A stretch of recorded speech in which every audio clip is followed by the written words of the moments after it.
New today, President Trump says he's open to the possibility of adding music mogul Sean Diddy Combs to his list of pardon recipients. Combs is currently on trial on sex trafficking and racketeering charges. He used to really like me a lot, but I think when I ran for politics, that relationship busted up. From what I read, I don't know. He didn't tell me that, but I'd read some little bit nasty statements in the paper all of a sudden. It's not a popularity contest. So I don't know. I would certainly look at the facts.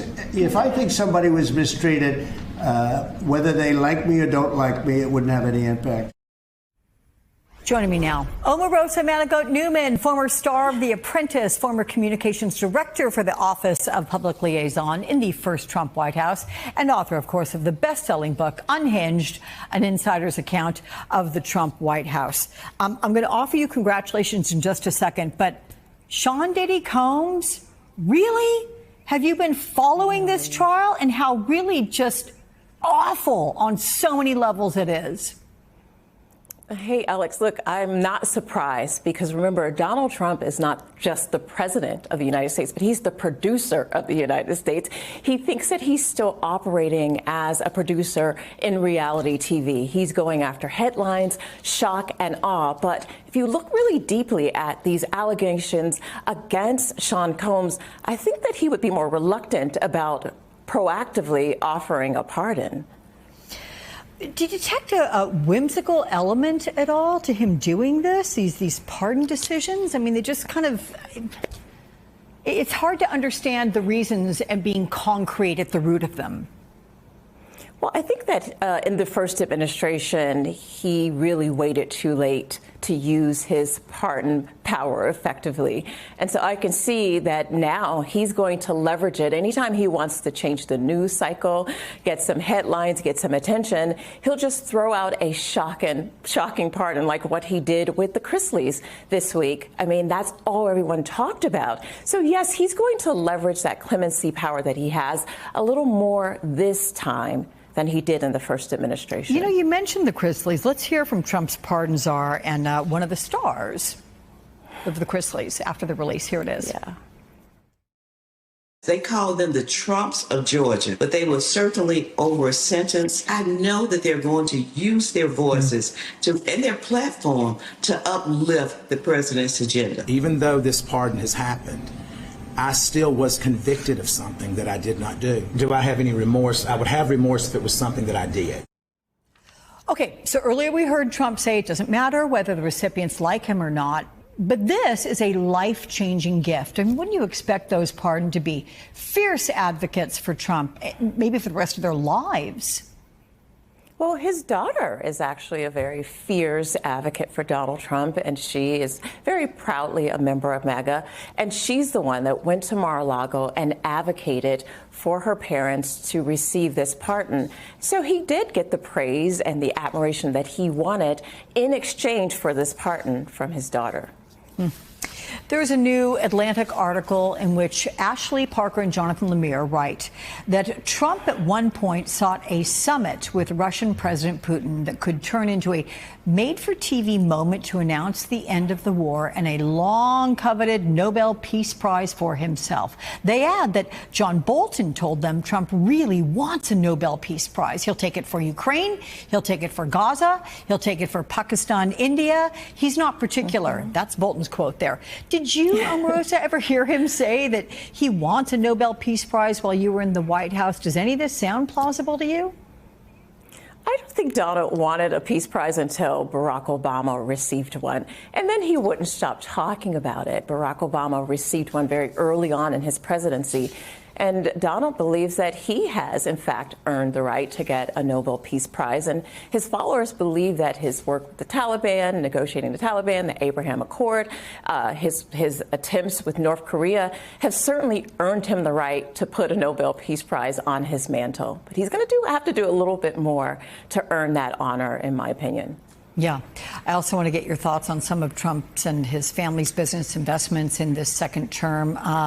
Ivanka and Jared, they are no longer in the White House, but you have Eric Trump and Don Jr., who accompanied Vice President J.D. Vance at Bitcoin's biggest conference in Las Vegas this week. The Trump sons have also announced plans to buy $2.5 billion worth of Bitcoin. What do you think of Trump loosening government oversight and regulations around cryptocurrency while wading into his own crypto projects? You know, there is no limit to this grift. I mean, watching what Don and Eric are doing in the crypto space, I mean, it's just, after we heard so much and their complaints about Hunter Biden and how Hunter leveraged his father's presidency to make all of this money, we see that they're not reluctant in any way to utilize and leverage their father's presidency to put more money in their pocket. That's what you're seeing, is this major grift on their behalf, and they are completely erasing the boundaries that traditionally were set for families and what they did while parents were in the Oval Office. You're going to see more of this. Remember, we're only about 6 months into the Trump presidency. A little bit more of a page 6 question, but back when you hosted The Apprentice, you mentioned once in 2012 that Diddy was a good friend of yours back then. He has since found himself in some very serious legal trouble. Yeah, that's true. Would you ever consider pardoning him? Well, nobody's asked. You had to be the one to ask, Peter, but nobody's asked. But I know people are thinking about it. I know they're thinking about it. I think some people have been very close to asking. First of all, I'd look at what's happening, and I haven't been watching it too closely, although it's certainly getting a lot of coverage. I haven't seen him. I haven't spoken to him in years. He used to really like me a lot, but I think when I ran for politics, that relationship busted up. From what I read, I don't know. He didn't tell me that, but I'd read some little bit nasty statements in the paper all of a sudden. You know, it's different. You become a much different person when you run for politics and you do what's right. I could do other things, and I'm sure he'd like me, and I'm sure other people would like me, but it wouldn't be as good for our country. As we said, our country's doing really well because of what we're doing. So it's not a popularity contest. So I don't know. I would certainly look at the facts. If I think somebody was mistreated, whether they like me or don't like me, it wouldn't have any impact on me. Mr. President, Emeritus of National Security Affairs at the U.S. Naval War College and instructor at the Harvard Extension School. And his latest headline says, Trump's tirades aren't swaying Putin. Tom, welcome. You really think it's going to take him a week and a half or so to figure out if he believes that Putin really wants to end the war? Because I'm curious your read on where Monday's negotiation stands.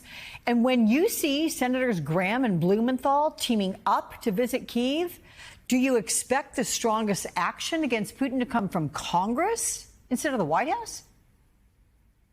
Well, first, it's important to remember that the president has this kind of verbal tick when he's stumped or trying to buy time. And it's always 2 weeks. It's 2 weeks or within a few. Yeah, it's a meaningless. It's a meaningless time schedule. It's just something he says. That's a way of saying, I don't want to talk about this. It's embarrassing. I'll figure it out in 2 weeks, and hope that people pay attention to something else. As to Graham and Blumenthal, bipartisan delegation showing up in Kyiv. It would be great, as Hemingway wrote, wouldn't it be pretty to think so? But, without the president, without his backing, sanctions and other measures against Moscow aren't going to go very far. It's great to see U.S. senators in Kyiv showing support for the Ukrainians. But, I think I'd almost rather see Senator Graham at the White House telling President Trump, no, Putin doesn't want peace. No, you don't have to wait 2 weeks. And yes, there are things you can do right now. A brief exchange erupted on social media Tuesday when President Trump said if it wasn't for him, lots of really bad things would have happened to Russia, adding that Putin is, quote, playing with fire. That was followed by former Russian President Dmitry Medvedev saying, quote, I only know of one really bad thing, World War III. I hope Trump understands this.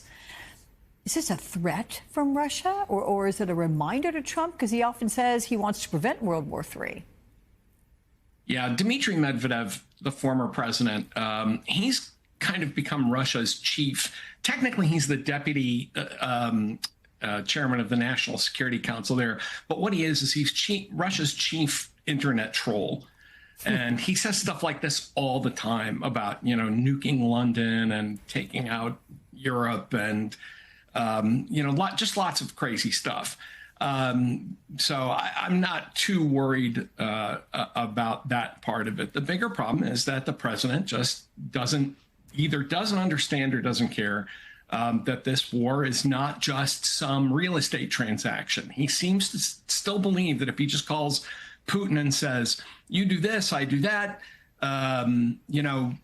we both make money, everything's going to be fine. That's not how it works. And again, the president's tweet or post is kind of like his 2 weeks tick. He says it's very common for him in many instances to say, if only I had been around, bad things wouldn't have happened. I mean, it's really a great position to say, there's all kinds of bad things in the world. And if I had been around, they wouldn't have happened.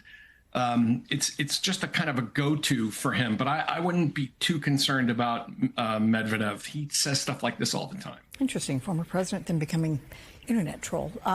So your colleague Thomas Wright wrote about Trump's recent move to slash the National Security Council, saying Trump had been gunning for the NSC since 2019 when 2 staffers filed a whistleblower complaint about his call with Zelensky, and that got him impeached. Is Trump still carrying a grudge despite, finishing out his first term without significant penalty and getting elected to a second? Okay, nobody carries a grudge like Donald Trump, for one thing. So not only is he carrying a grudge, but he carries grudges institutionally. He is mad about being impeached. So you could see the mistakes Trump is making. First of all, he pisses off anyone close to him. And not only does that mean that people that are loyal to him, and whether or not you should be loyal to Trump or is obviously a big question, even if you agree with him ideologically, I wouldn't trust him.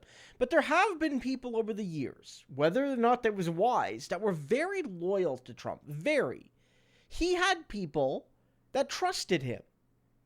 And he's burned all those bridges. And not only does he burn those bridges and then therefore creates a situation where those people coming next don't really fully trust him.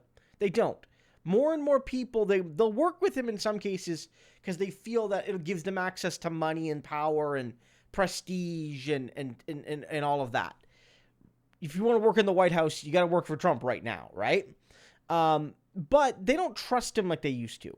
But now it also gives a situation where the people who know the dirt on you, who know where all the millions of Trump skeletons are in the millions of Trump closets, they're going to be willing to speak out against you. And that's what Omarosa is. This is a woman that knows Trump extremely well and can dish this dirt extremely effectively.